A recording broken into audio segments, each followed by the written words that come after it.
Red light, green light, red light, green light, red light, green light, red light, green light, red light. We started this show a very long time ago, folks, and now we are nearing episode 200 of the overall episodes of the Soul Sessions. And of course, I'm bringing some guests back, and why not bring back the man himself, Mr. Euan G Mackie. Welcome back, Euan.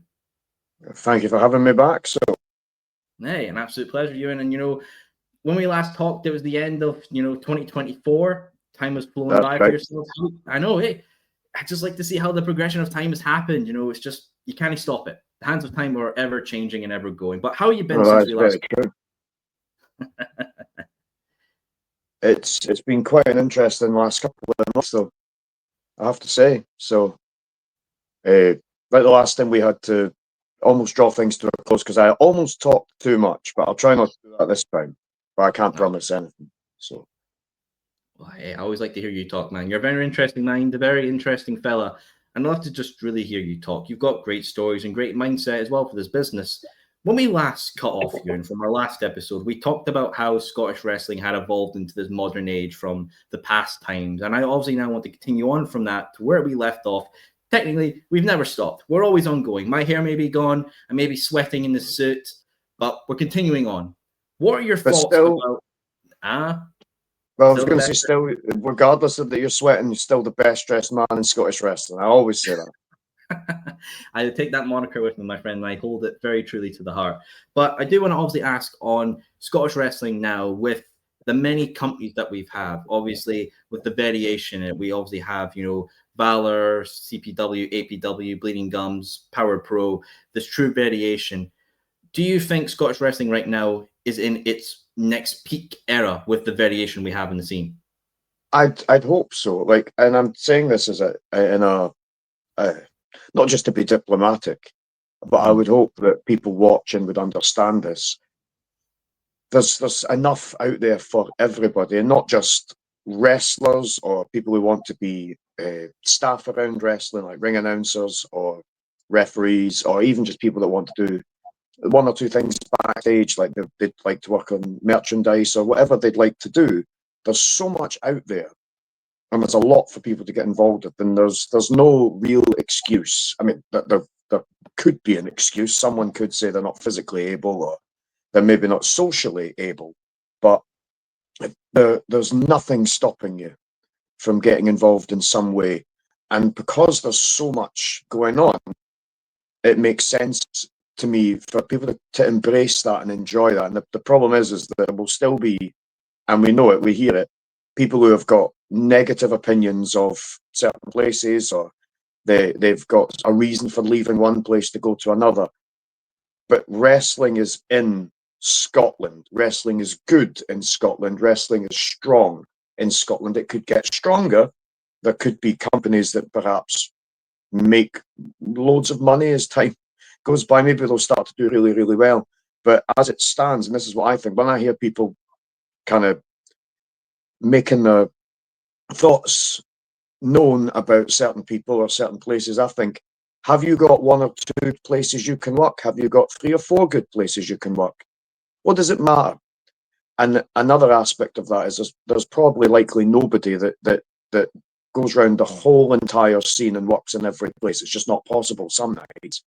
But be happy that there's something there, because there was a time, like we discussed the last interview, there wasn't anything really. There was the odd place, but it was harder to get involved. Now it's much easier to get involved. There's always going to be somewhere. So even if you only go to wrestle in 4 places, appreciate those 4 places, believe in those 4 places, promote those 4 places, and be proud of what you're doing, because there could come a time when there's nothing. But Scotland is, I wouldn't say thriving like there's loads and loads of money being made, but there's certainly places for people to go, people to further their craft. So really, if you're not keen on a place, you don't like a certain wrestler, shut your mouth. You don't have to say anything, because if you're doing well enough for yourself, the actual benefits of wrestling are there. And think about it, like I'm thinking about this as almost, in less than a month, I'll be 41 years old. And I think about that, and I'm like, you know what? I am glad that now there's lots of places for me to work, lots of places for me to wrestle, to see people, and the places thrive. And there'll be wrestlers I've never met, and not that I didn't know every single wrestler in Scotland when I started, but there was a point when I knew enough people to know what was happening in different promotions. Now, people will say to me, "Oh, there's this person here and that person there." I'm like, "Oh, great, brilliant. Who? Who's that?" But in a positive way, a real positive way, there are so many parts of Scottish wrestling that instead of knocking it down, even if you've nothing nice to say about a place, just don't say anything, right? The goal should be to entertain an audience that will hopefully come back, make as much money as you can for yourself in the independent Scottish wrestling scene. And I'm not saying thousands and thousands of pounds, but enough to be comfortable and to respect the business, and then realize that, you know, if you've got an event every weekend, 2 or 3 every weekend, you're not doing so bad, you know. And wrestling will happen, whether I'm there or not. Wrestling will happen, whether you're there, whether any wrestler you pluck out of the scene, whether they're there or not. Scottish wrestling's at a really good point where I guess, like a little. This is going to sound really weird. It's like a little garden, and the flowers are blooming really, really well. Just don't go pouring loads of toxic waste over it, and then it'll be fine. I guess it's kind of is like an allotment that, you know, many people can go and contribute to this allotment. It will grow. You don't have to be there, but somebody else will be there to contribute to that growth. And I think sometimes fans, wrestlers, and even personalities and podcasters like myself need to understand that while you may not be involved within it at the moment, or you were in the past, it's always going to continue to grow.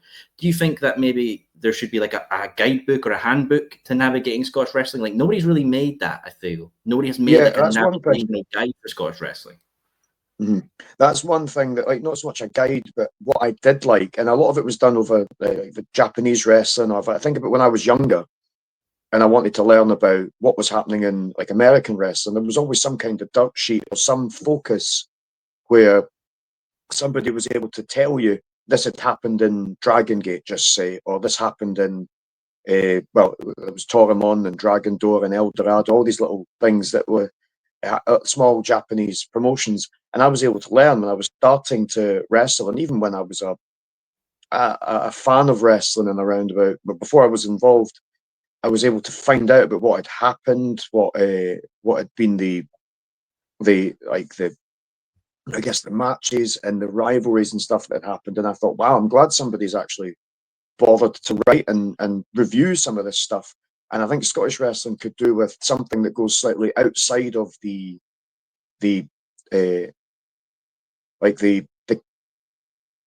confines of just one promotion. I know that Billy Strachan does that with Scottish Wrestling Network, but he doesn't cover everything. And it would be good if he did, or if someone did and covered more, because you get outside.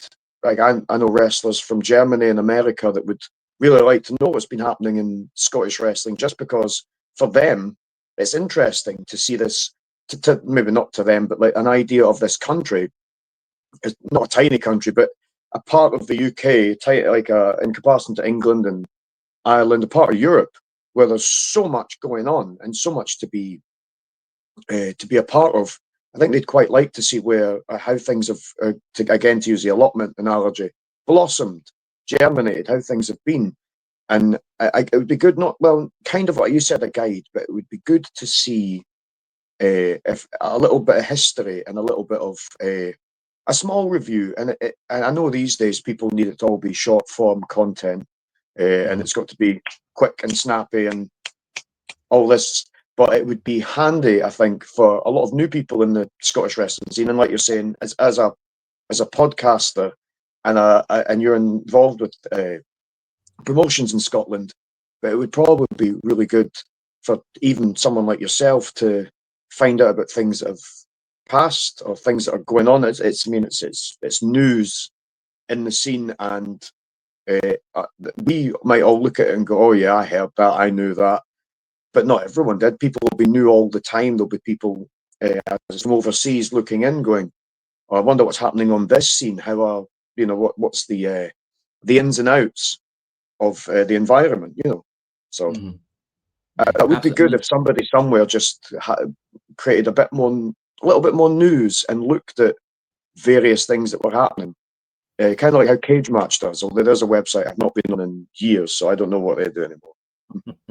They do their own little thing. I mean, it's very true. If you speak to somebody now about Scottish wrestling, I'm sure they could tell you about the likes of obviously ICW, Community Pro, Valor, Bleeding Gums. But if you go to somebody like, oh, tell me something about 1PW or some of the other Yeah, companies from the past, I don't think there's many people that could not even say like bring up the key points about that, but it shows that there is an era of history that is lost, and any type of history being lost is always a negative because you can't learn from history.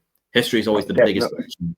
I mean, I would say that you're right. And there's times where there has been points in Scottish wrestling that have been reasonably, like, really important, and people have been quite, I wouldn't say flippant, but they've been kind of like nonchalant and laid back about it and going, oh yeah, that was that point when that happened. I think that's actually quite a big deal. That was a big wrestling name that came over and was involved. And whilst to the people who were in the attendance of the event maybe thought, oh, that was a bit of a disaster, or I wouldn't be promoting that, but still something quite big that's happened. If I think about, like, I mean, there's been numerous big wrestling names like the Million Dollar Man, Chavo Guerrero, Tatanka, that have gone to, they've been in BCW, been in SWE, and whilst these things have been recorded and remembered, you'd think that that's a part of, I wouldn't say wrestling royalty, but Bret Hart showing up in SWE as well. This was something at the time that, and for a lot of people as well, we thought, wait, Scotland, England, the UK, it's not like we're going to produce much or people are going to go anywhere. There was a time where I remember having this conversation with Shady Natras a couple of 2023. Said there was a time in Scottish wrestling where we thought it's just going to be insular. We're on this, like, nobody's going to go anywhere. Nothing big's going to happen here. We're just going to kind of be the tiny little piece of wrestling on this tiny little island. But if you think about it, great significant things have happened in Scotland for Scotland. And I mean, I'm not including England here, but I'm thinking of wrestlers that have travelled here, things that have happened, events that have happened in Scotland. There's a lot of things that have happened. I can think about early. I mean, I think about PBW. When I was starting out in wrestling, there were big deals made about the big events that PBW were putting on in the big Viking Centre place, and everyone talking about it. And there's ladder matches, all. And I mean, Scottish wrestling had delivered this, and BCW had done it before, W3L had done it, but there was a real buzz about it, and I thought it'd be great if somebody was jotting this down and remembering it. And there are still photos and there's still wrestlers who will remember all of this stuff. But like you say, so some of the real build is lost to time, whereas Japan, America, Mexico, tiny little details from years ago are still remembered. There's still footage, there's still people talking about things from the past, but Scotland didn't really have that. Still doesn't have that fully, because some events will happen and you'll get the results, and then that's it. It's. Do you understand what I mean? There's a lot of things that have happened in the past, and you would get an event that happened. You'd maybe get the rundown of what the matches were. That's it. Very little said about it. Maybe filmed, maybe not filmed, and we're going back as far as like 2005, 2006, and there's a little chunk that's missing, or there was footage and it's, oh, I've just not edited it and put it up or anything like that, and that has lost. It's like lost along the way. So it there's a little part of me looking back thinking, well, and sometimes memories will come to me and I think, oh yeah, I remember when it was such a big deal, 2008, Maximum Impact, everyone was talking about this.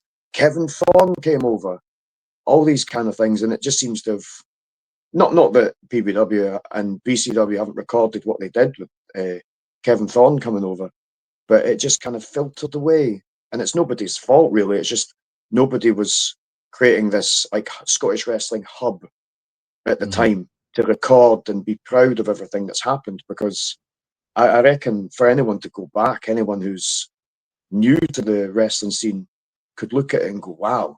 So lots of things have happened before I've come along.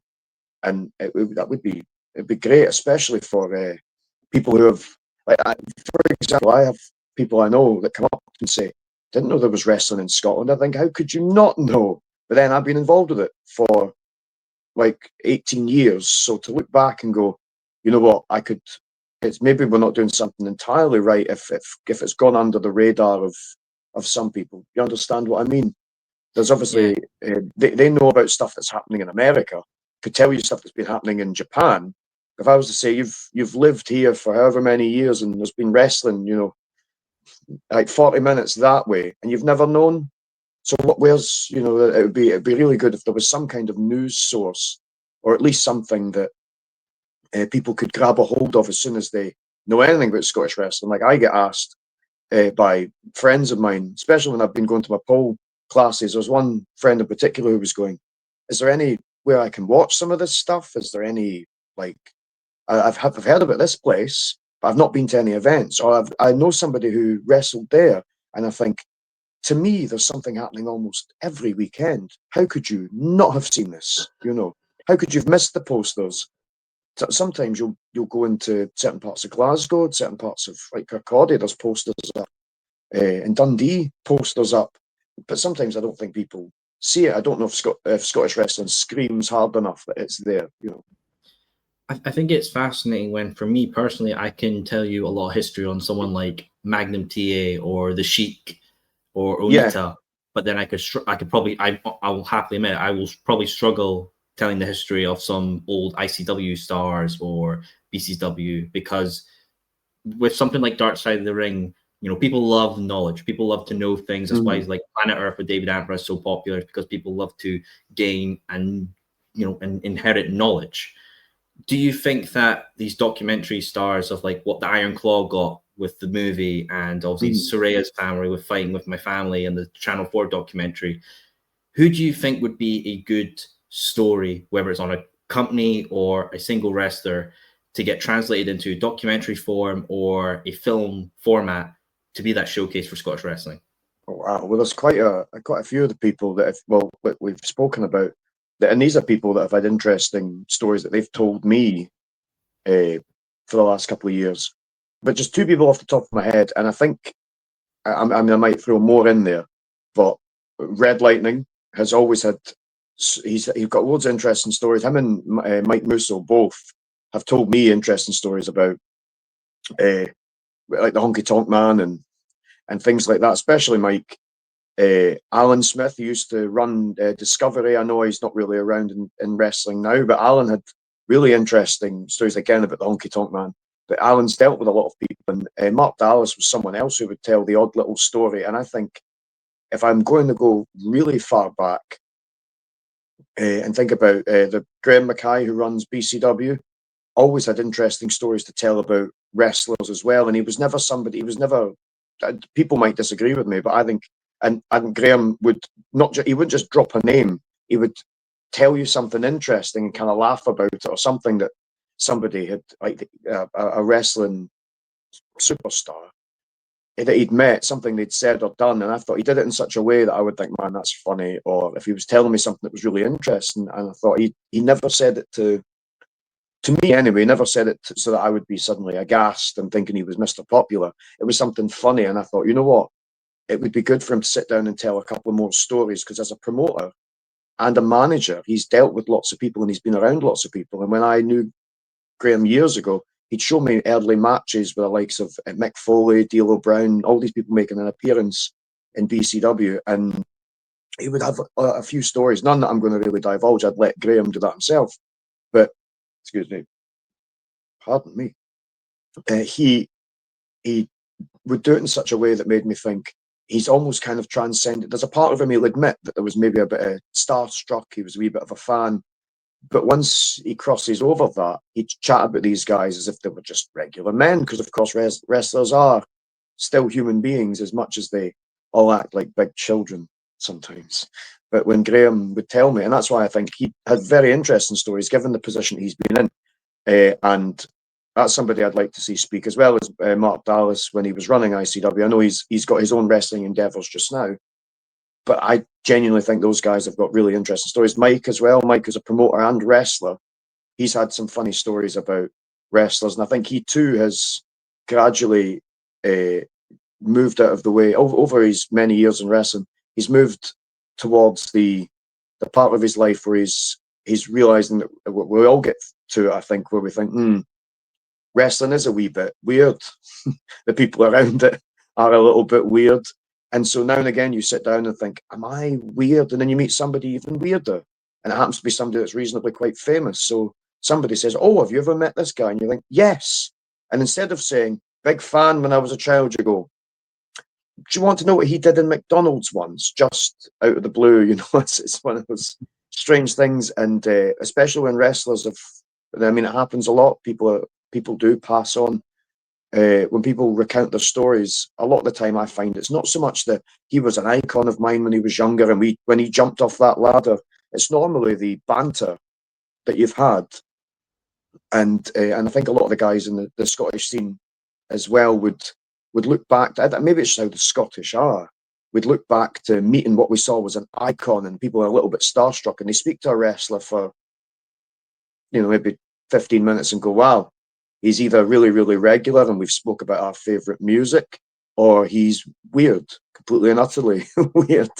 And you take it for what it is. But when you meet people on the outside who go, oh, how was that? I remember met up with people from university, dropped a couple of wrestling names because they asked me who I'd met, who I'd done events with.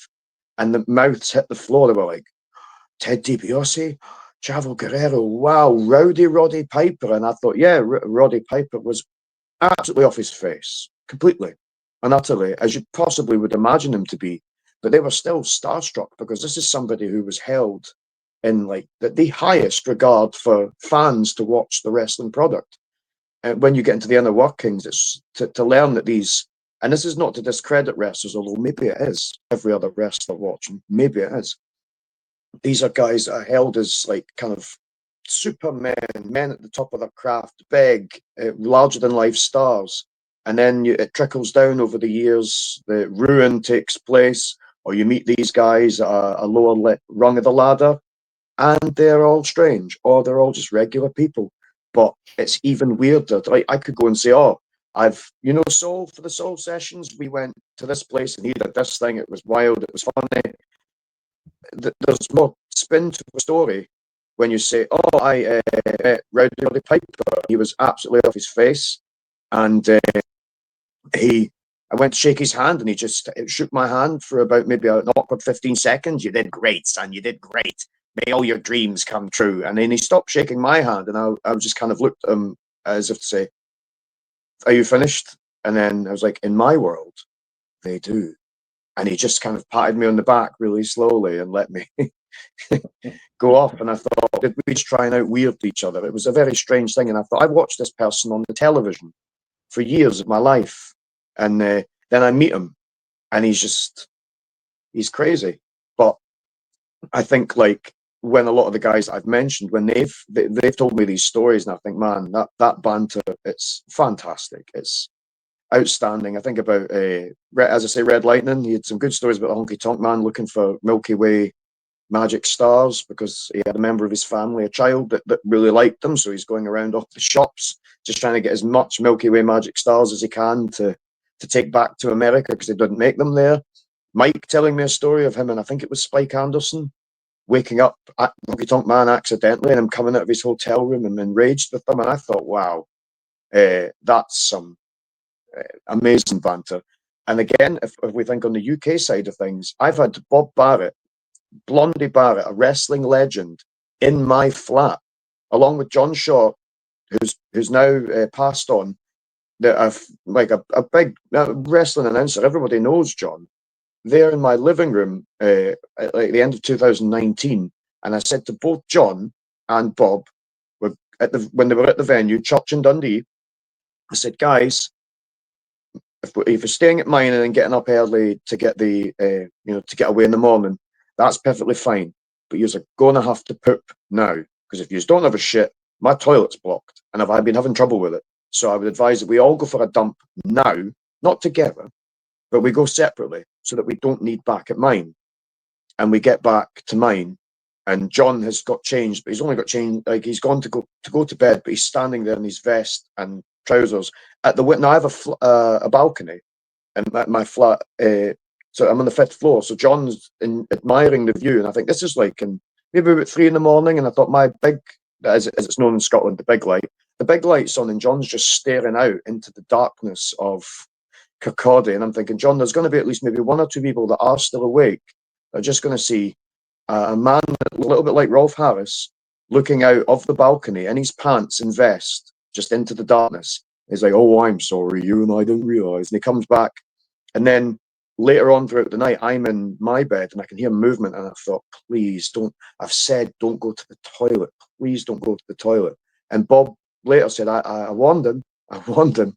John had gone to the toilet and he'd flushed it, and everything had, like, because it was blocked, the water came up with the toilet paper and everything like that. And it's not nearly as grim as it sounds, but it was definitely, we were on a treading water level. And I thought, John, why? And he's like, I forgot.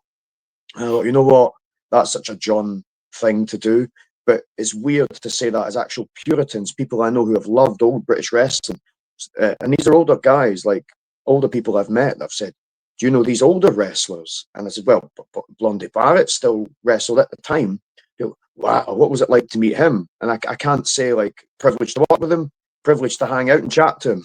But so it's still funny to have to say, well, he stayed in my flat once, and he warned John Shaw about using the toilet. We all did, and to look back at that now, and I think it's odd. It's odd banter, and it's a silly wee story, but it's quite a privilege if I think back, to when I started. I never ever thought I'd have wrestlers in my house. I never thought I'd be driving around with them. I never thought I'd be in the same car, same hotel room, hearing stories, getting to meet them. And as much as I've got 1 or 2 stories, I think the guys that have been at this a long time, like Mike, like Graham, like Red, they've all got funny stories in the way that they dealt with them. But I think after a while, like I've said, you stop being starstruck, you stop expecting wrestling to be normal, and you get to a point where you think, am I the weird one? And then you meet other wrestlers and you think, no, I'm perfectly fine. I'm not weird at all. Yeah. I think what you said there, Euan, I think I can very much relate to it as well, because, I said that, this is our journey to my 200th episode, and I've been doing this since 2022. I've been doing this since 2022. Right, okay. And I remember, like, first ever asking a wrestler to do an interview, getting to learn how to do all this, and it's kind of like, oh, it's a bit nerve-wracking, don't know how to do this. As somebody that does this for a living, and then you just talk to them like you're like a workmate or a mate you're having a drink with. I think that you break down that starstruck barrier whenever it's somebody who I then gone on to interview who's done stuff for like WWE or AEW or TNA. They're just people at the end of the day. And then even getting to work a show, being in the locker room, it's just a room. It's not like it's this, like crazy place. Like it's just a room. Well, some fans treat it like it's the secret temple they can never enter because it's got a secret bouncer at it. It's just a room. That's true. And I think that's why when you're younger, and that's why again, just so that we don't go on too long a tangent, to tie into the guys that were that I mentioned that could tell some stories. There's been discussions where they've often said, think about it, there's guys who make a good bit of money who can complain about their hotel room, who can probably likely complain about cars not arriving or various things not being their way because they've been used to a degree of a lavish lifestyle to an extent where they're catered for. But a lot of wrestlers have come from, and most wrestlers really have come from an environment where they've had to make do with what's there.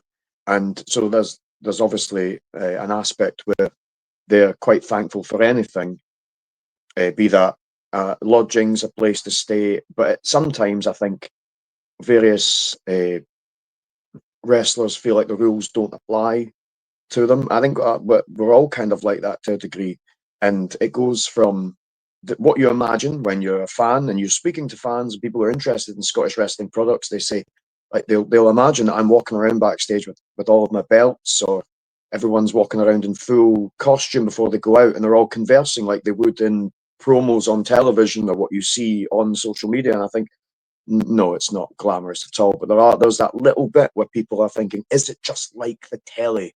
I think, no, it's not.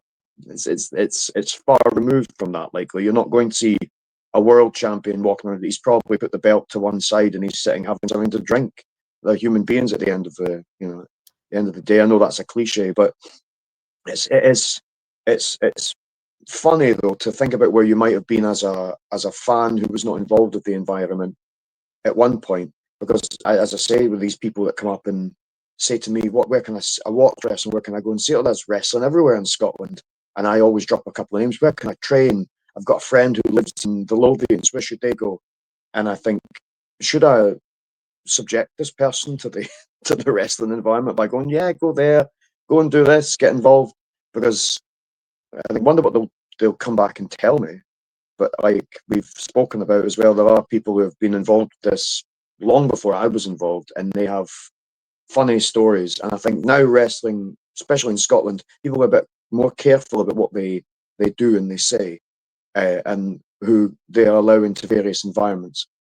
But it was kind of a free for all years ago, and I think that's what I find funny when I hear about what some wrestlers have done. So that's why the banter has always been I think that's the thing I've liked the most within wrestling, is that there's the just the stuff that people have done, the things that they'll say, and what happens when you get a whole load of weird people in a group, put them into a locker room, a dressing room, or a staircase if it's church, and just see what happens. It's a mix of personalities, a mix of mindsets, but wrestling has unified them all in the same way that we were talking about wrestling being in Scotland.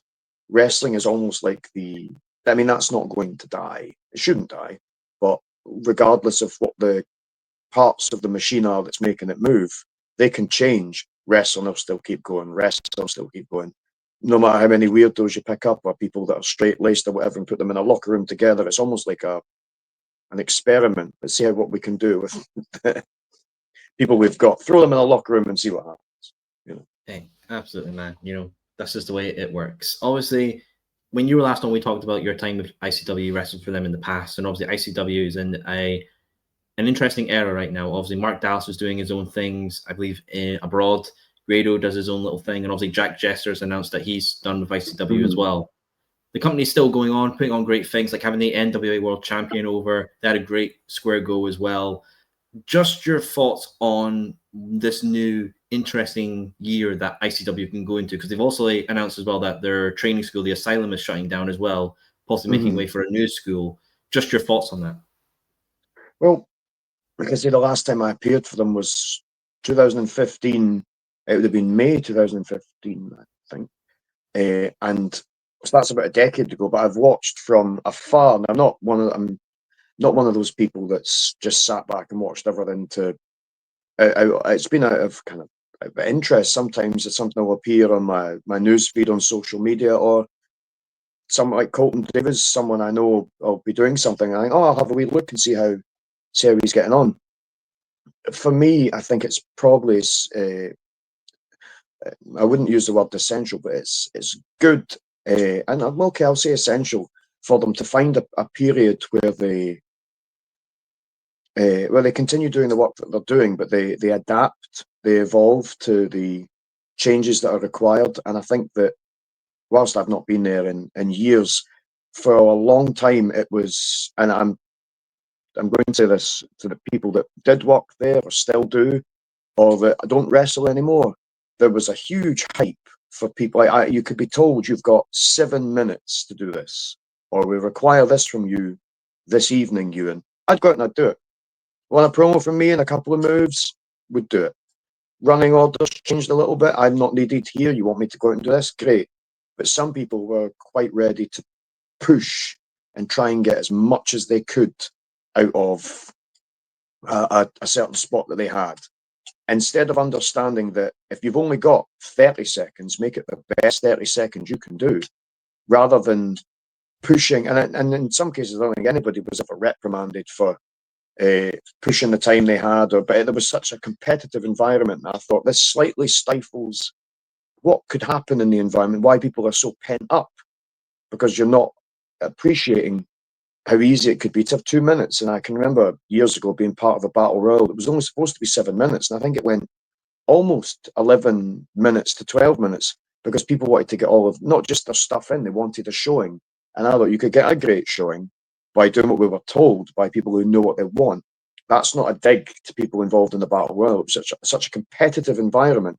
I don't think it's like that backstage there. I've not been obviously in a decade, and imagine that now it's got to a point where they're very, very much aware of what they want to produce, how they want to do it, and hopefully everybody that's involved with the product has learned that if you're there and you're part of proceedings, you've almost not made it, but you're part of the furniture. You belong there, and you should push the product and the formula forward rather than thinking about just you. And I'm thinking that was the problem in the past, is a lot of people were thinking of them, me. How can I get noticed? And whilst that's great in a competitive sense and you're driven, it wasn't insular. It was kind of out there. It was clear that people were wanting to make this impact. And a lot of the time, I'd go out and do my bit, and I'd watch as some people didn't. They didn't go out to interact with the crowd. They tried to outdo each other. And I think that's great for a competitive environment and an outlook, but it's not what you were asked for. Am I an idiot? Because I went out and I was told, give them shenanigans, give them a promo, give them a funny line. I did that. And that's not to rubbish the product now. That's not to rubbish it then. It's a point to look at, though. I reckon they've got to a point where they've thought, right, we don't need people stepping on each other's toes, keeping everybody in line, but not that people aren't allowed the freedom to do what they want. They're more understanding of what they want to deliver to their audience, what they want to deliver to the people that will see it on social media, or the people that will see it, see the events and such like. I think I'm not saying that they didn't know what the audience wanted. They always did, and they always provided, I think. But I think there's less of that. People are a bit more respectful for the role that they're playing. And that's when I watch things now, and I think everybody's got a good idea of what they want to do now, because nobody seems to step on each other's toes. Nobody's trying to just outshine other guys or hold other people down. And that did happen. And anyone who disagrees with me can come and fight me, as far as I'm concerned, because I know there were people who were really upset, that were thinking, oh, they didn't want me doing this. They tried to pull the rug out from under me. They tried to cut me off here. And I thought at the time, I'm kind of glad after 2015, on our last involvement with them, I thought, you know what, running around trying to get paid at the end, that's not a dig. I was at the bottom of the pecking order, regardless of how I was. I did what I was told. The audience reacted really well to me, but I never ever pushed for getting any more. I thought, you know what, if you want me just to be an odd character, I'll do that for you.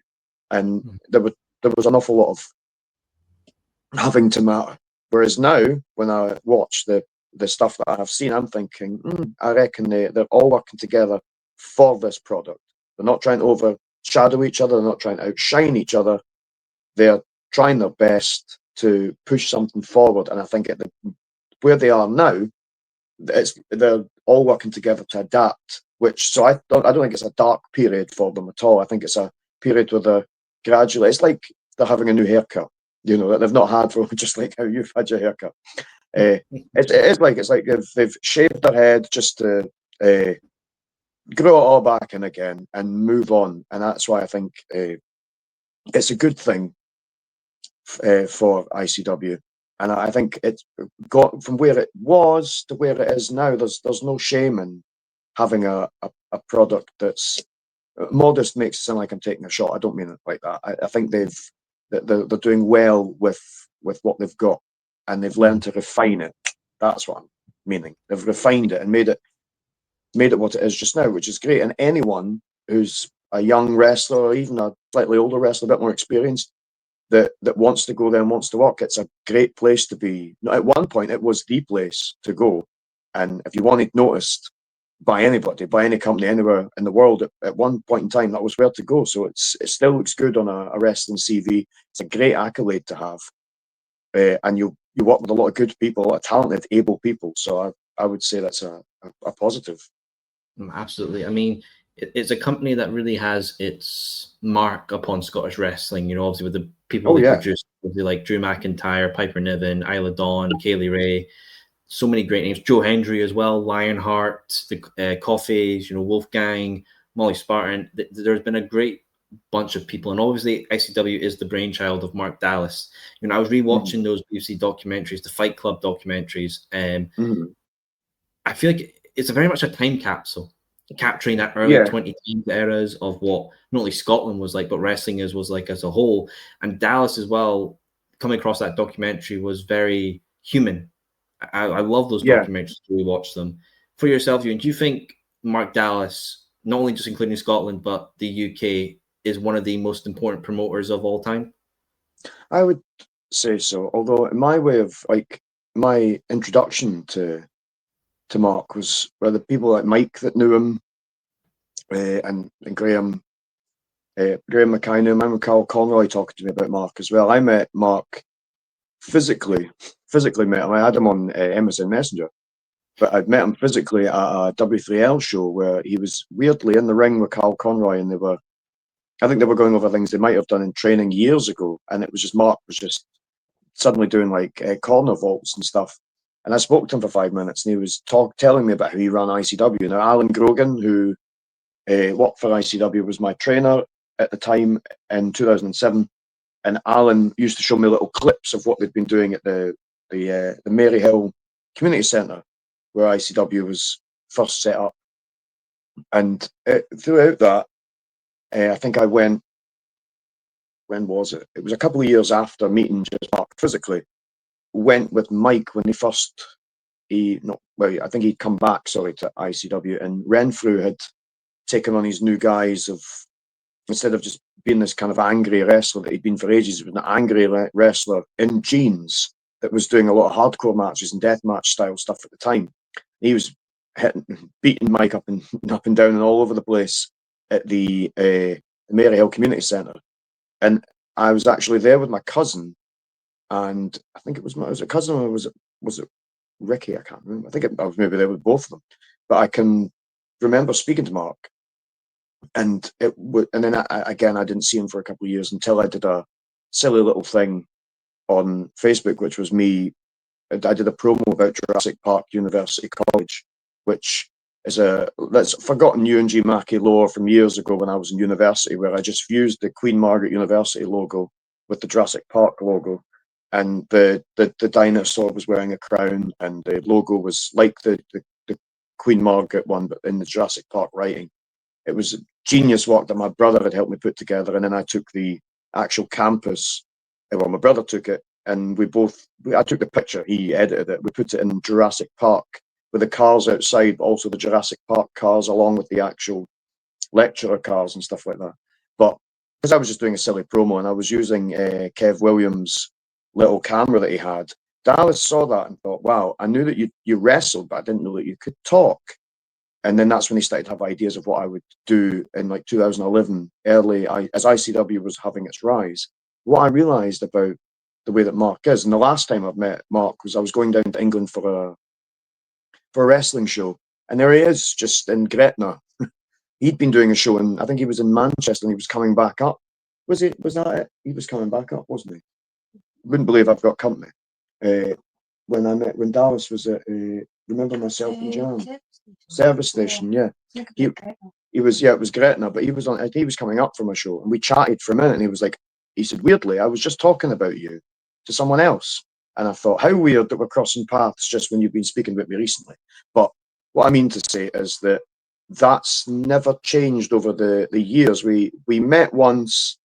When we met, we didn't just meet once, but when we met that one time, we never really changed with each other. And what I realized is that there was always an aspect of Mark that I don't think a lot of other promoters, not that they didn't have it, there was a daring in him. That's what I mean. There's a daring, or there's an aspect of him when he has these odd ideas in his mind anyway, and he did back years ago when ICW started.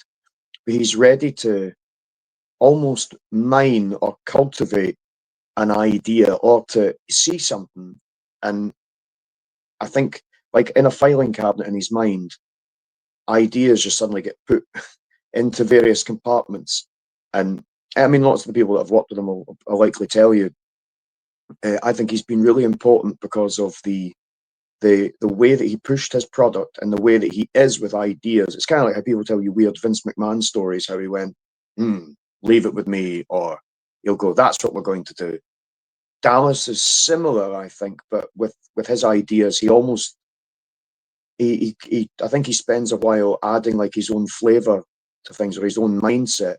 And I think it's just the daring aspect of who he was, or who he is. But back then, as we're talking about wrestling in the noughties, there was an aspect of him that thought, right, I know exactly what I want to deliver. And one thing he did say to me years ago, and it wasn't a knock on my performance, he was trying to say it in general, and I totally understand where he's coming from. He said, don't serve the audience soup if they're asking for steak. And he's right if you think about it. I mean, what he really means is if the audience are after something, give it to them. He didn't say how to give it to them. He just if they're asking for something, deliver it. But it's that delivery itself you kind of have to work out and understand what it is. And again, as when you get more experienced in the environment, you understand, let the audience believe what they're about to receive is, that rhymes. It rhymes. Believe what they're about to receive. But they can feel it. They have to feel like they've organically let that happen. All the pieces that are falling in, and there's the anticipation. It is just like about to be served something. And if you believe it's going to be, now I'm vegan, so steak. I mean, we still got vegan steaks, but let's say it's a vegan steak, right? It could be a regular steak for you, but it's on its way. If you were to lift up the top of the plate or whatever, it's covered up, and it was soup. You'd be like, oh, I mean, I like soup. That's not what I was after. And I think some wrestling companies believe they know what the audience wants in spite of them, or they're not ready to deliver or give because there's some kind of, I would like almost like a not narcissistic. It's more like a controlling mindset of, we know what we'd like to see, and that's what we're going to put out there. And some of it's ego driven, some of it's a kind of power play. I think when Dallas said to me about delivering the audience steak when they're asking for steak and not soup, I'd watch how he would backstage, or where guys would be talking about how they were going to make something work, and I thought, this is going to get a big reaction, not because it's the best company in the world or anything. It's more the way that they are organically, almost like fishing the audience, knowing exactly where the moment comes to feed them, to give them what they're after. And I thought, that's good seasoning. And I say that to younger wrestlers when they're saying, how did this move look? What do you think of this look? And I think it's all good. Whatever you're doing, just, you need a bit of seasoning. This needs a bit of spice. And it's not that people are boring or they don't know what they're doing. It's more a case of that there's a weird, I'm finding it very difficult to describe it, which is not like me, but it's like a certain anticipation. It's a certain, I guess that's it. It's a certain way of understanding, the unwritten rule of knowing when to draw the audience in, knowing when to draw the people in, and don't say show. And another thing Dallas used to say to guys, I've got this idea where this happens. He'd go, don't say it, show me. Let me see what this thing is you're going to do. Go out there. If I give you an opportunity, show me your idea. Don't just tell me. And that was another thing, is that people would go, I've got this idea, and they had all the lore and all the idea around what they wanted to do. But was it going to deliver?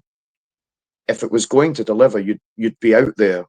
You'd only give you wouldn't need to be bogged down in so much detail.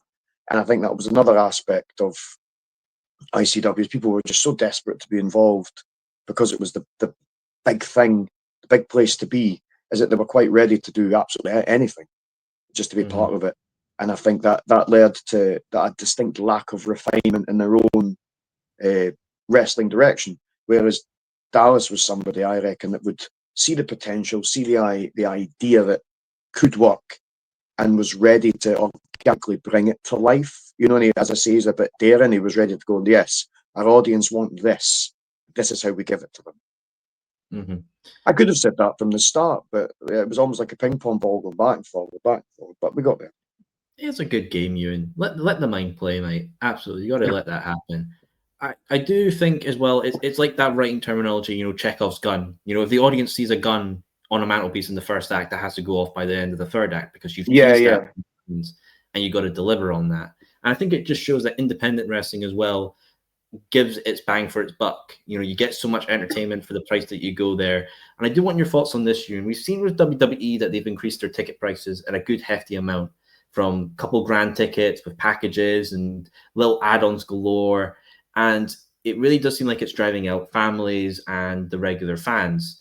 Do you think this is a strategy by TKO, obviously who own the UFC as well, to try and turn WWE wrestling entertainment into a upper lifestyle form of entertainment?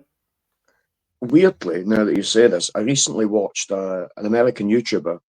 Apologies, sir, don't remember your name, but he was talking about taking his wife to like SummerSlam, and he was chatting about the ticket prices, and he thought, right, she's not really that into wrestling, but she'd love to go to the state that SummerSlam's in, which escapes my mind right now. But he was saying that he'd love to do that, and it would seem like a holiday. Clearly, he's there for the wrestling.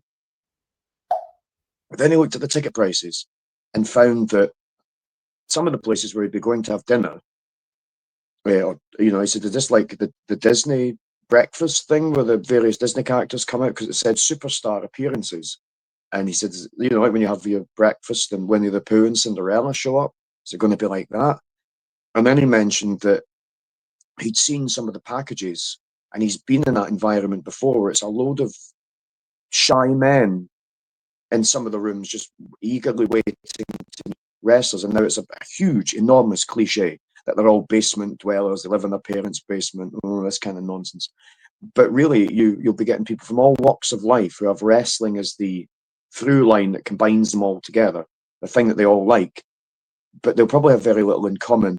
And I do think you're right. It's for a family, that's potentially a holiday that they could go on, if they wanted to see some wrestling. But I don't think it's a regular thing. You are right that that's not easy money for people to be spending every single wrestling event, and it almost pushes them away from the aspect of like that kind of family aspect of wrestling, where you get all the adults get the kids together and then they go and watch the wrestling together. It's almost like it's being aimed to a certain like insular cadre of men and potentially women too, that want to kind of sit with their hands over their mouth, grading and watching the wrestling, who have got enough money to do it. And it's a strange thing, because I can remember going to Rebellion years ago in the UK. It was one of the first UK events, with my two friends and my friend's mum. And we got the train down, went to a B&B, and the next day went to see the wrestling, and then went home after that. And it was as unglamorous as it sounds, but it was still a great experience. And I can remember that, because around about the time, this was when like hardcore matches and stuff were happening. So we thought, if we go out during one of the matches we don't want to see to buy T-shirts, will there be a hardcore match happening? And will we, like, because we thought if we worked together, the three of us, me and my friends Lee and Willie, we thought we would be able to maybe win the WWE hardcore title if there was a hardcore match happening. We thought the three of us are bound to be able to like take out a wrestler. So we thought we'll buy T-shirts periodically, and I had all my wrestling T-shirts with me, so I'd take them off every match. So I had a T-shirt that said, "Oh my God, Stone Cold killed Vinny," like, because again South Park was popular. I had a loads of NWO T-shirts and an LWO T-shirt, and my brother had a Sting T-shirt. I can't remember if I brought that one. It was the WCW ones. I was cycling through them as the event went on. But my point being is that was accessible for us at that time. Just a little bit of money each, and we were able to go and watch Rebellion. I don't think the environment is like that anymore, with the way you're talking about the increasing the prices and the packages and stuff like that. And I'm not going to shoot down the most famous wrestling company in the world's business model, but it does seem like it's far removed from what your average person would be able to afford. And watching this YouTuber talk about it, he says even if he was to get that package where it would be him and it's almost like as I say, like the Disney breakfast environment, or he's getting to watch SummerSlam from a box with loads of other men. He's like, it's me and potentially 20 other sweaty dudes watching wrestling from a box, and I thought, yeah, you've got a point there. It doesn't sound very attractive, you know, and it depends if maybe you like that. I don't know, but the aspect of it, it makes it seem like it's no longer geared towards the common man, so to speak, or the people are less likely to want to pay that amount of money to go. And I'm not saying that there's not real wrestling fans out there that really want to do that, but how many times a year you're going to be able to do that? Do you think? You know? Yeah, I mean, the thing is, like, with obviously, there's TKO mentioning plans of decreasing house shows, which are usually a good family-friendly opportunity, and if you Yeah, decrease that, exactly. when are people going to get memories of attending a show when they get to see something happen in person? They're always going to be remembering it from, you know, watching on Netflix on their tablet. Maybe it just speaks to how modern times have evolved. But of course, you know, as a business, if you have people that are willing to pay these high prices, you want to make profit. So if there's a supply and a demand, you do Yeah. you have to meet that. But it's always a double-edged sword, these sort of things. You know, you never know how it's going to go. But obviously with Scotland, you know, we've got many great companies going around. It's Valor, obviously CPW, Bleeding Gums, Power Pro, SWE, like so many things going on. And obviously you're a great character within that as well. But we didn't talk about this on your last appearance, but I definitely have to talk about it now. You and the pole. How did you and the pole come about? What's this whole thing with you and the pole dance and the whole pole training? Right. I'll try and be brief, but don't you laughing at me. 2014, I was wrestling still. An aspect of my life at that time, I was ready to try just anything. I had a friend who nattered on and on about being level 2 at a pole studio, and I thought that sounds almost like kind of D&D like, and you know, like a level 2 wizard or barbarian. And one day she said, you should come along. And at the time I thought, you know what, I'm just going to go along and see what this is like. In 2014, it was July 2014, I think, and I showed up and got involved in a studio in Kirkcaldy, and I was, from then on, I thought, I only went to come along just to see what it was like and see if I'd be any good at it. And I didn't stop going back since. And then when I stopped going to the studio that was in Kirkcaldy, there was a studio in Glenrothes, studio in Kelty, studio in Dunfermline, all in Fife. And I found myself over the last couple of years, especially since 2021, pinballing back and forward between all of them just to experience classes. And this year I've not been as busy with it. I've still been there every week, but I've not branched out to. I've wanted to, but I've just not had the time. I've been wrestling an awful lot and decided that I need to conserve what's left of my working body for pole and wrestling, and I won't overdo it because I used to overdo things and regret it. So that's like, as I say, when I got involved, it wasn't a case of I'm going to be great at this. I thought I'm going to give it a try, see how it goes, and then all of a sudden, I took to it. But I by no means was I an expert to start with. I was not great. I just persevered and found that I loved it, and that I really enjoyed how physically fit it makes you. I enjoyed how fabulous I felt. I enjoyed how the people I got to meet, the variety and everything, and I genuinely thought, wow, there's a degree of there's dance, there's emotion, there's stories you could tell with pole dance. There's ways I never ever thought I could move my body, and I'm incredibly glad I still can to this day, and to these more modern times. Sometimes there'll be a trick I can maybe do. I'm thinking like say it's a cross knee layback. It's one of the classics where you're lying back on the pole and you're just holding on by one leg straight, one leg's crossed, and you're lying back, and that's all you're holding on with. Now I'll look at other people doing that, the straightness of their leg, the pointiness of their toe, the way that they've gripped onto the pole, and think that's fabulous, textbook, brilliant. And if I do it, I'll sit and critique myself for ages. And there'll be things where people will say, oh, you'll manage that, you're strong enough, you'll do this. And I'll maybe do something and go, didn't point my toes. So I'll continue to persevere until I'm covered in bruises, until it looks beautiful. Because I don't care how challenging the trick is. And if the trick's challenging, great. I'll try it, I'll do it. But I will continue to go back until I can make it look as refined as possible. And it's what I've learned over the last couple of years is I go up with loads of energy and I'm able to do, you know, some sequences and things, but sometimes it's frantic, it's wild. And people have said, that's your style. And I think I want to be graceful. I want to be strong, controlled, and graceful.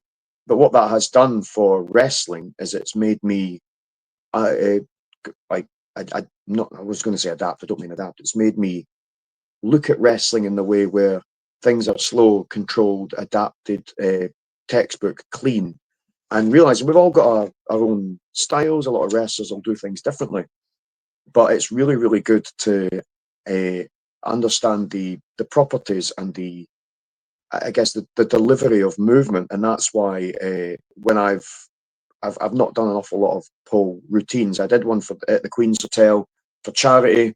I've done one for the PPF Pole Power Fitness Studio Showcase 2022, and I always try and tell a story because that's how I would in wrestling. And I've realised that if the audience are going with you on the journey, sometimes people are just waiting to go, oh wow, but I have like my own special pole moves that I'll use in the same way that I would use wrestling moves. So for me, the almost pole being my training every week is my way of understanding what moves or sequences or things I'm still able to physically do and be capable of. But the other way, it makes me think of not applying that so much to wrestling, but it makes me think of how I go about doing stuff in wrestling, because I realize that sometimes I think, oh, I could do this into that, and then I go up onto the pole and I just improvise. And I realize that in the same way with wrestling, if you're just going to give the audience 500 moves to look at, if I'm going up on the pole and I'm doing 500 shapes, they might all be really, really crap shapes because I've just jumped from one to the other. What I really need to do is refine and show the shape, show the technique and everything that I'm doing. And that's where the wrestling and pole almost go parallel with each other, two different disciplines. Unfortunately, within wrestling, people act like I'm, dainty and glamorous and whatever else, which is not true. But within pole, people will think I'm a bit more frantic and aggressive. So it's like the classic half elf, half orc thing. In orc society or elf society, I'm seen as human, whereas in the human society, I'm seen as elf or orc. I just don't belong anywhere. So in both pole and wrestling, people look at me as if to go, yeah, you're a bit more aggressive in pole, or you're a bit more kind of dainty and fabulous in wrestling. I think, well, in both cases, pole requires a lot of strength. The people involved with that are strong, dedicated people. That's like it's not easy. But within wrestling, you can be strong in pole, but you've got to have the cardio, the mindset, the ability to adapt to a situation. Style. I mean, we style it out in pole, but you also have to style it out in wrestling as well. And you've got to be aware of the environment. Some people in pole cannot adapt to an environment change, whereas you need that in wrestling. Do you know what I mean? So using pole as a form of physical training when I'm not just wrestling training, it allows me to respect both aspects of pole and wrestling. And that's why I think that's kind of like why I enjoy it. It's like it's still the similar mindset, similar idea, but it's a little break from the wrestling nonsense. But then when I'm wrestling, it's a slight break from pole. So I have overlapping skills, I think, but they both kind of help me refine. Like sometimes you can forget something on the wrestling side, forget something on the pole side, and it's that doing either one back and forth that makes me anyway think about what I might be lacking in each. I can imagine there are two forms of medium that balance out one another. One very obviously physical combat, and one's very therapeutic and stylish performance. They balance each other out and allow you to experience two different forms of medium. And they're exactly. They are beautiful forms of medium. Wrestling can be beautiful. I'm sure pole dancing can be beautiful. I've seen some from clubs in Vegas. They are very beautiful. It was a good time there. I'd like to enjoy myself. But it just shows that great times all around me. And obviously wrestling, I talked about this as my road to 200, but there's something we do need to obviously talk about. Lust for Death 2, Bleeding Gums, I was working there. And that's showed true. up. When you eventually got there. We've got there. You showed up I was caught off guard. Everyone was caught off guard because it was a deathmatch tournament. We know you're not a deathmatch guy. You then asked to speak. You spoke some words. And I just want to offer this time for clarification on your comments as you made at Lust for Death 2 and essentially why you were there. Well, I was invited, like I said, by Andrew Crammond. He said, "Come along, mate. Be good to see you." And when I appeared, he said, "You know, if you've got anything to say, Soul's there, Kaylee's there. Get involved. Get me some up-to-date promo pictures if you want." I thought, brilliant. But at the same time, and I've made this clear to people before, there's a weird camaraderie within wrestling as well. And I think a lot of guys need it because wrestlers, most of them are insecure people, male and female. Sometimes they're insecure. Other times they like their kind of, they like their little brotherhoods. And the deathmatch scene is very much like that. Now, I'm not going to disrespect the deathmatch guys at all. But what I will say is, with a plethora of ideas that Andrew certainly puts out there and he tries to make every match different, the environment has created certain conventions, I would say, whereas there's great potential for a lot more creativity out there. There's great potential for a lot more spectacle. And I've, as much as I've scoffed at it, a lot of wrestling seems to be focused towards memeable, short-form content. No one cares anymore. They don't care where it could be. It could be two very well-traveled wrestlers, but somebody somewhere will go, "Oh, deathmatch rubbish," or "hot dog and a handshake." And these are punters. These are the punters that will pay that ticket price to get to a WWE event, that are making these comments online and taking shots at deathmatch wrestlers that I know, that I've met, and talk about how they're backyarders. They've no clue. However, I can't disagree with them if I think about how things were at Lust for Death, because there was an awful lot of creative things going on in the ring with a weird fish and chips match to open everything up with the fish wire. But is that it? Is that the real zenith, the height that deathmatch wrestling can go? I don't think so. I know Andrew's had lots of ideas to take, and nobody's stealing this. I think I maybe mentioned this the last time, maybe I didn't. His idea to do a wrestling event in a farm somewhere that's undisclosed. Please call it Farmageddon, please. But the potential for deathmatch wrestling to go to the next level, and I don't mean so much in ring. Think about if Andrew's creative, I've got tons of creative ideas, and it's not to rubbish the deathmatch scene at all. It's more to see how far we can get away with things, and I've access to certain things that I reckon would be very interesting. And I think that the deathmatch scene has got quite used to its conventions of various weaponry, various match types, various things an audience comes to see. And I think, why don't we push that ever so slightly?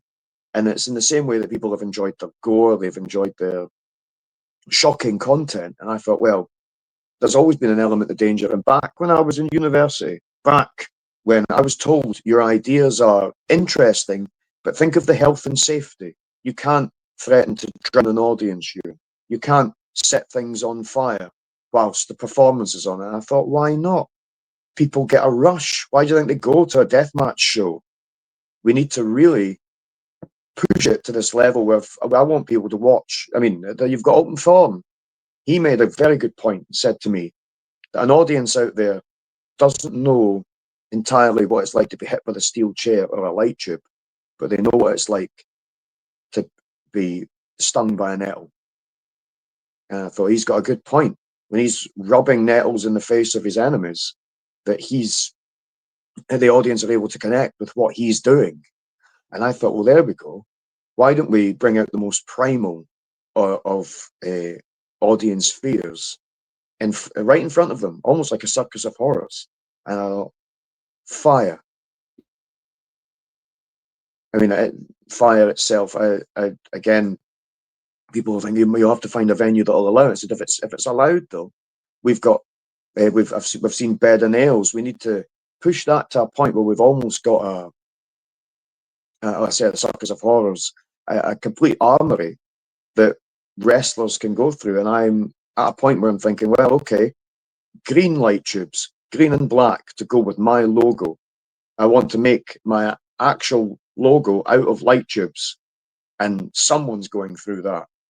But we need to. There's a level of creativity, and I think the guys are they're obviously well known for what they do. They're obviously quite respected with what they do, and the crowds love them. And I thought, but this is great. But this is quite basic in some degrees. Let's push it. Let's push it to a level where I know we've already had the gusset boards and the various things glued to pieces of glass. I think brilliant. Even the water container, it's on a stick. Fantastic. We can go even further. I've got lots of poles. I've got one stage pole and several other poles, and I think could use that. That there's some acrobatics there that would definitely, if possible, would definitely make their way into a match. And I thought there's an awful lot of things we could do. Like I say, I don't want to reveal too much because hopefully over the next couple of months I can reveal some of these ideas and some of these match stipulations. But it's not to discredit the scene.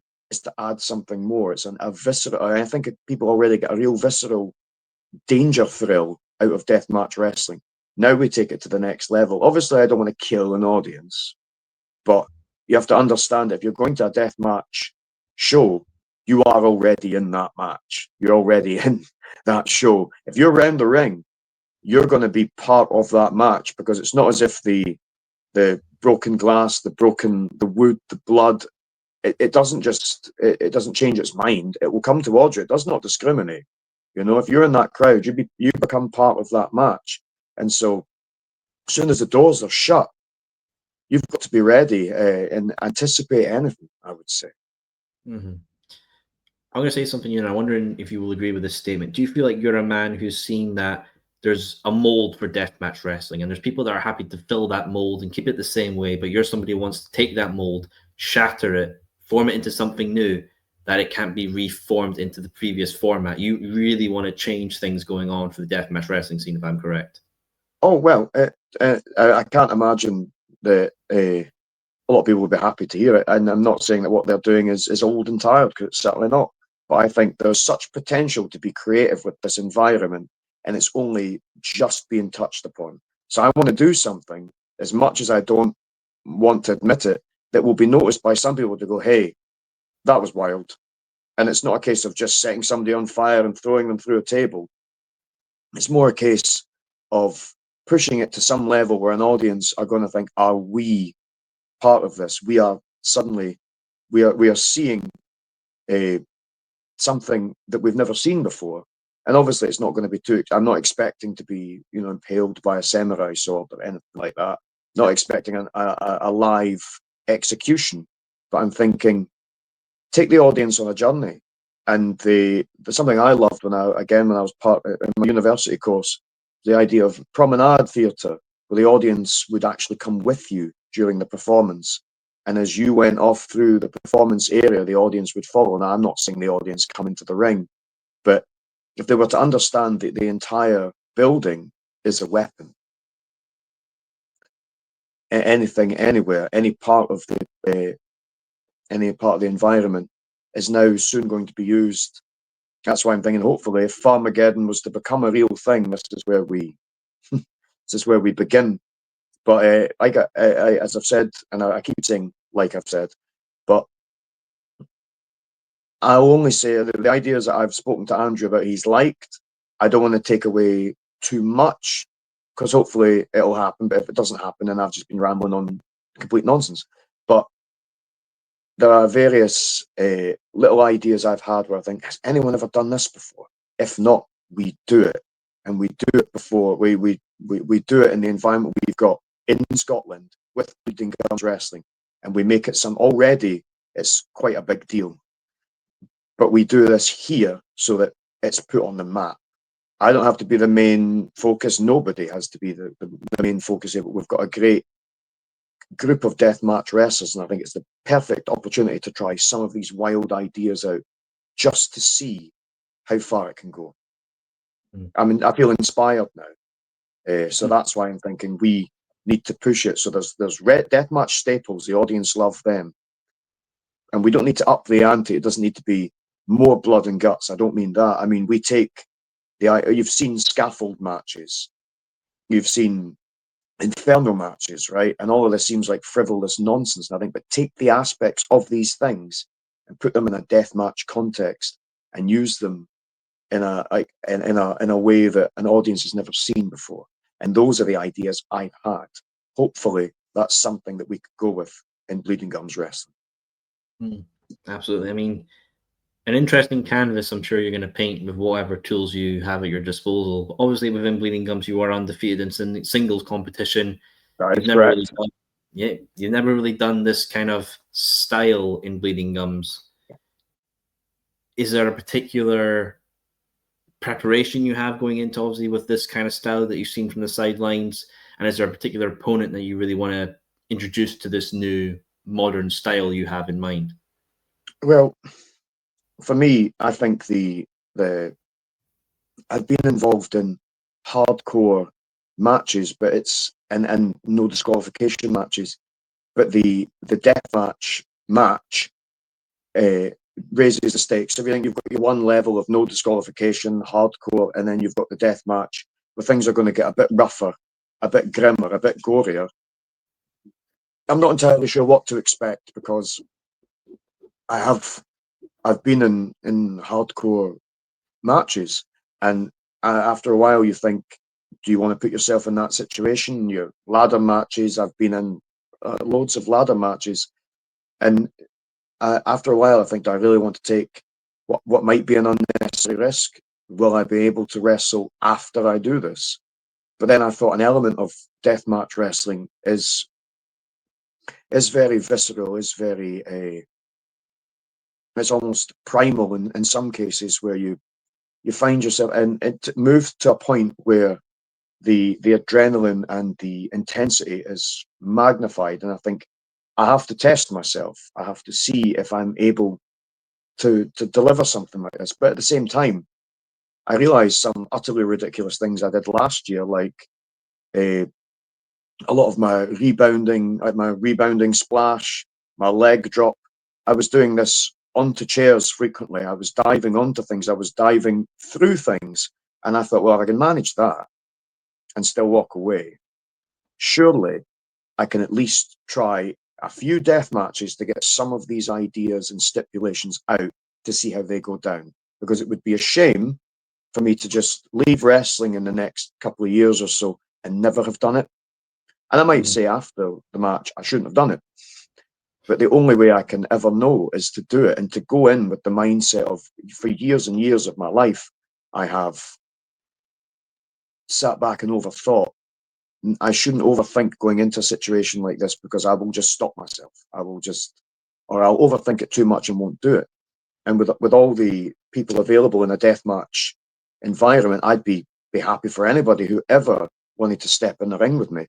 But I think they might try and take advantage, knowing that this is something I'm inexperienced in. And I thought, but it's not like I've not hit somebody with a weapon. It's not like I haven't jumped off onto somebody with something on me that's been harder than I am, and I've landed on them.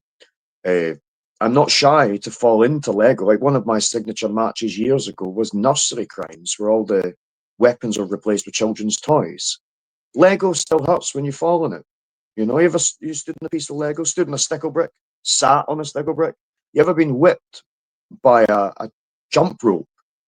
It's not nice, you know. And some people will go, "Oh yeah, I've gone through a table," and I think, yeah, but have you ever gone through a tiny table with a children's tea crockery set through it? I got Death Valley Driver through one of them by Kevin Williams in W3L in our Nursery Crimes match, and I thought I'd have preferred a regular table. Going through a plastic children's table with a crockery set on it isn't fun. And the people will think, yeah, but you jumped off the top rope, did a seated senton with a unicorn, like inner tube on, through into a ball pool. And I thought, yeah, okay, that sounds like it's kind of silly. But the ball pool was full of balls and toy soldiers and Lego.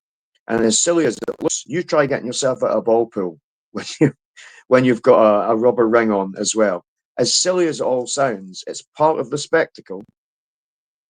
But Nursery Crimes is a fantastic idea that a crowd hadn't really seen. They know how it felt to stand on Lego. They know how it feels to get a a Chad Valley children's truck thrown at you. In the same way, it's not nice. It's not nice. In the same way that I think I want to introduce confection core. What's that? Same idea, but with food. And that's where I think, you think a Toblerone is a jaggy sweetie. And again, Omar Mohammed, the Asian sensation, I've spoken about this before. We'd want to raise the stakes for confection core and make it a curry mile match as well. And everything that we could think of, from chapatis to naan bread to the spiciest chilies we could get a hold of, and make a match out of that as well. Because chili powder in the eyes is nice, isn't fun. And we thought, well, we could do that. We just have to find a place to do it.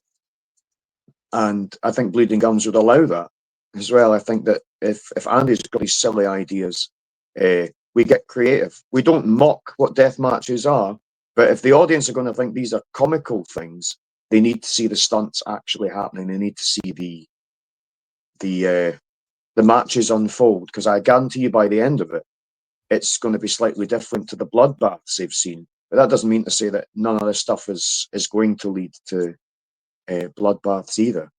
It really, really depends whether we or not we get the opportunity. But I'm ready to do it, almost like a death match. I wouldn't say a tour, almost like a death match series of as many bizarre stipulations as we can get, and we push it to see how creative we can get with deathmatch. And then some people try and they push it as far as they can. 200 light tubes. That's crazy. That's wild. But then also, depending on the venue that will allow it, I've had an idea for I was going to call it a Mackie's rules match, but it might not take that approach. But I thought, I'm going to get the pole involved. I must get the pole involved. It must become a legal weapon of mine to be allowed to use pole dancing as a mode of combat. And I believe I can do that. I was told by a German promotion, Mad Wrestling Association, did say to me when we were doing a dance-off, my opponent said that it wouldn't be fair if I used the pole in my dance response. And I thought, then when can I use it? When can I use it? And I thought, well, I've used it once before at FCW.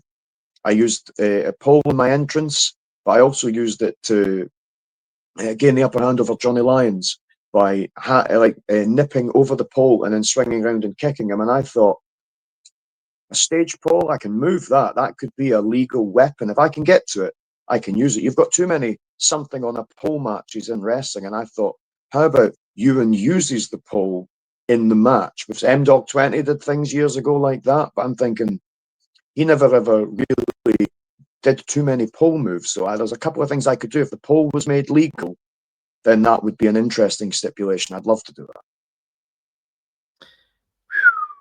Well, I was going to be creative. It's definitely going to get people's attention. And I think pushing the envelope so far that it doesn't tear, but pushes to a point where it's at that breaking point is an interesting concept to think, because you are allowing new opportunities, new mindsets, and new creativity with especially characters and stories to develop in the death match. With a death match, we know why two people hate each other. They say they hate each other and they make each other bleed.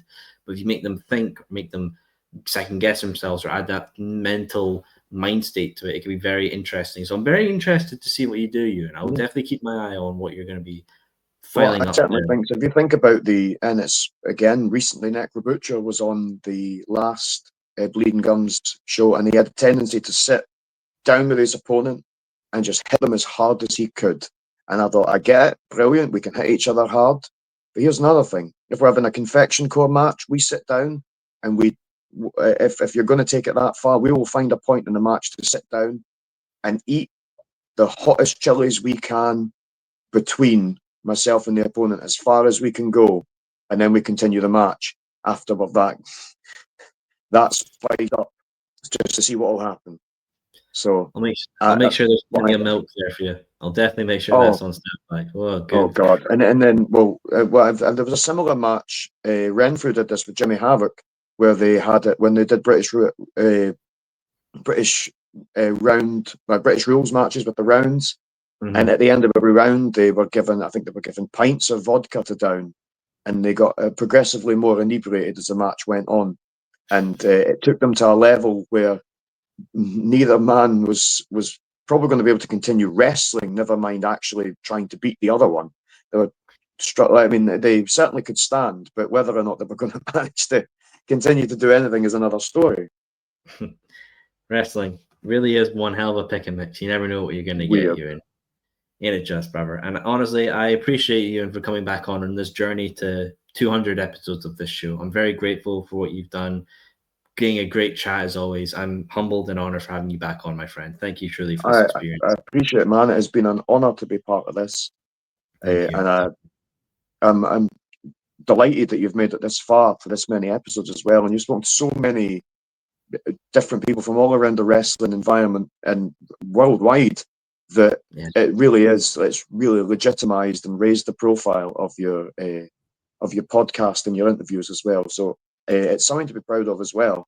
But I mean, I know a lot of people do it, but they don't do it well. But you have done it well, you know, and you've always opened up the forum well for people to speak, as well as you be the glue that's held everything together. So I think that's something you should persist with and keep going. And best of luck for getting to the well, I was going to say, here's to another 100 episodes. Chin chin to that, brother. Chin chin. You know what, Euan? I will. Obviously, we're coming to the end.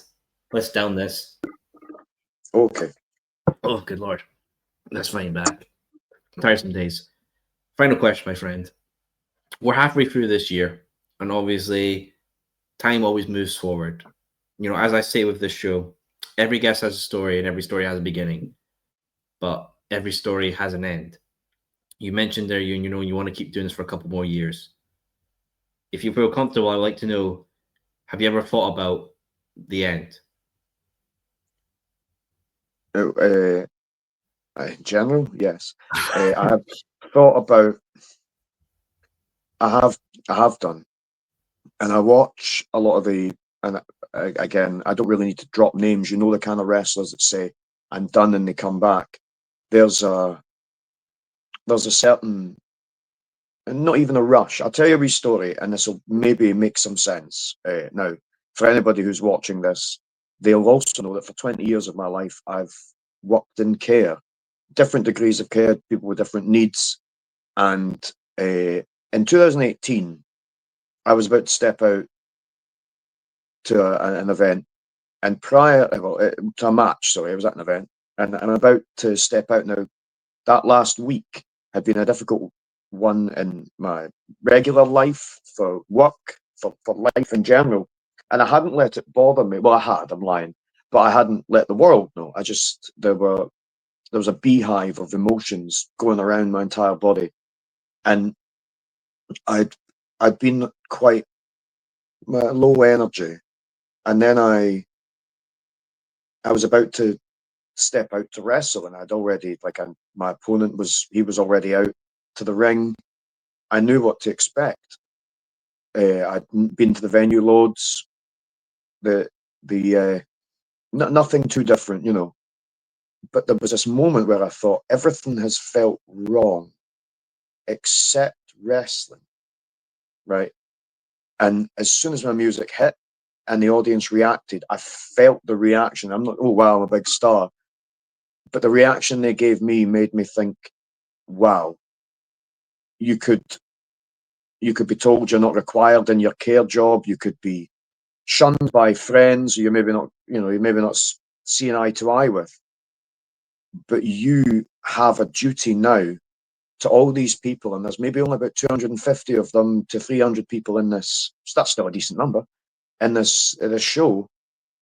But they are here to see you, and they want you out at this moment. And when I walked through the curtain, all the worries and all the niggles, that little beehive went. It went completely, and I went to the ring, and it didn't take away the troubles. They were still there. But when I came back after it, I thought, I have that. I always have that. That's not going to always exist for me. There will come a time when I have to stop doing it. But then it made me think, well, leave the Scottish scene if you have to. Leave it in a better way than you found it. And in the wrestling environment, try and find a way where you can go and dip in now and again and never ever lose that feeling. Whether it's stopping physically wrestling, but being able to go out and still be there for the audience, get that effect. And if you stop getting that effect from them, maybe it's time to find another role, train people, do something promoter wise, backstage, look after parts of the environment that you maybe should have known more about when you were wrestling. And that's why the more I think about the end, I don't think it should be a sudden, well, unless of course I get injured or disappear off the face of the planet, but it shouldn't be a stop. It should be a gradual filtering out almost, so that the end will be a little easier. Because I think if I suddenly said, right, all in-ring competition, I'm not going to do it, I'm leaving, I know I would miss it. And I know that I would start to think of ideas that I could no longer physically do. And I'd want someone else to have them, or I'd want someone else to know about them. And I think that's why it would be wrong to step away, but there will come a time when I've got to. And I would hate to be wrestling. I'd love to be wrestling when I'm 70, but I'd hate to be wrestling if I'm 70 just to be wrestling. It would be better to be physically still able at 70. Not sure that'll happen. Not sure I'll make it to 47. Never mind. Maybe make it to 42. Who knows? But it would be good to. Everyone wants to go out on their own terms, right?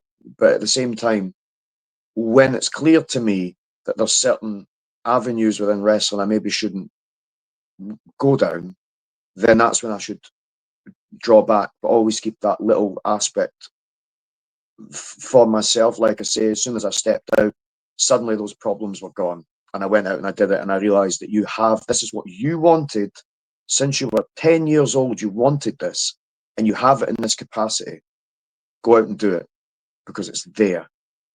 Now, getting closer potentially to the end, I'll have to instinctively sniff it out and see what's happening, but I know that I know it can't be forever, and it might be more than I'm expecting, it might be less than I'm expecting, but hopefully if I get to that point, I will be that self-aware enough to go, right, this is where you reduce your role and you give back in the best way you can. That might be spending some time away, that might be a backstage role, that might be a trainer role, that might be a podcast role, but whatever it is, don't entirely try and withdraw yourself completely, because you will miss it, and it will be I guess not a gaping hole or a void.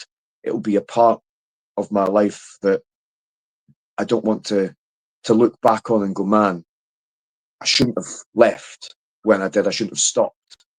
But at the same time, I don't want to look back and go, I should have stopped. So I'll have to feel it out gradually as time goes by. But I know the one thing I am doing, and this is for any wrestlers who have got a gripe with a company, gripe with other wrestlers, you don't know how long you've got this. You really don't know how long you have this. So appreciate every little bit. And as much as you might have to moan about somebody, you might have a horrible journey to an event, you might have a horrible event, just realize that you're there, and that it's your choice whether or not you make this matter and make this work, or you just blame some other element of the environment on what you find yourself in. If you keep doing that, then you're going to constantly be chasing your tail and never getting anywhere. But if you realize, you know what, I have this, and I have had this for a while, and I'm grateful. As soon as you've got that level of gratitude, you begin to see it from a better prospect. A lot of people will understand what I'm saying if they've had to leave the environment, because they do say, I miss it. And I think, I don't want to get to that stage, but I will. It's that level of acceptance where you think, yeah, you're going to get there. And I'm only 41, but there's some wrestlers who are 43, 45 that are going, yeah, I'm slowing down now. And I think that'll happen, won't it? I just have to meet it with a bit of glory and a bit of understanding, so that it doesn't hurt, but at the same time, make it work for me, make it be healthy for me, so that I can sit back and think, I've now changed my role within wrestling, but I can be happy with it, you know? So I do think of the end, but hopefully it's not going to be a shambles, like a wrestling till I'm 65 and I make a mess of things, or damaging myself to a certain degree that I look back on and regret. So I'll have to instinctively realize when my direction has to change. I don't know if I'm ready for it, but I have to be. We can never know when the end comes of a hobby, passion, or life, but it always will come. We can never know it. We can never anticipate it, but we can enjoy the moment that we have. And you know, It's going to be great to go out on a high. absolutely. Completely. Head held high, crowd loving you, a high that many people don't get, but the habit is a thing you can cherish until time is up. But you know, And I you get said, that. It's that giving back. That's what I'd like to do. It's almost like if my finale, whatever role I'm in, I'd love to go. I've given back this now, and if anything's remembered and anything does any good, it's this last little bit that I do. That's what I'm hoping. I'm sure you will, brother. You know, you said kind words to I hope me so, and man.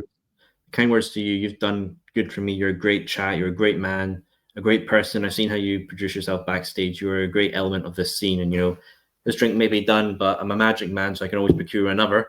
Ta-da. Yeah. Oh wow. Didn't I know. expect that. I've got a little bit left in this. This is amazing. This stuff. Well, this is damaging my liver, but hey, you know, Oh well. I'm young for now. Who needs But a hey, liver? exactly. You know what? I'll raise a toast to Euan G Mackie. Thank you, so. Thank you, man. I appreciate that. I really do. I'm definitely not going to neck that. Jesus Christ. You know Just what? take a little sip. Yeah, don't do little. All the way or nothing. All the way or nothing. But you know what, Euan, you've been a good man. Thank you for having me on this episode here as we go to episode 200 of the Soul Sessions. And of course, folks, remember, as always, if you want to see more of Euan, Instagram link down below. Follow him. He's a good man. Yes. And obviously see what crazy things he gets up to with his time with Bleeding Gums. I do not know what he's going to do. I'll be there. I can't wait to see it. You better I be would there. say, you know, I I'm need always you there. to be there. I will be. I can assure you that in any form I will be there. But I would say finish up your drink. I ain't fucking finishing this shit. Put your seat away. No, you. Always. Thank you for joining us for this road to 200 episodes of the Soul Sessions. You're welcome, man. Thank you as well. Pleasure, brother. Now about the humans who gonna live like animals do. No more laws and no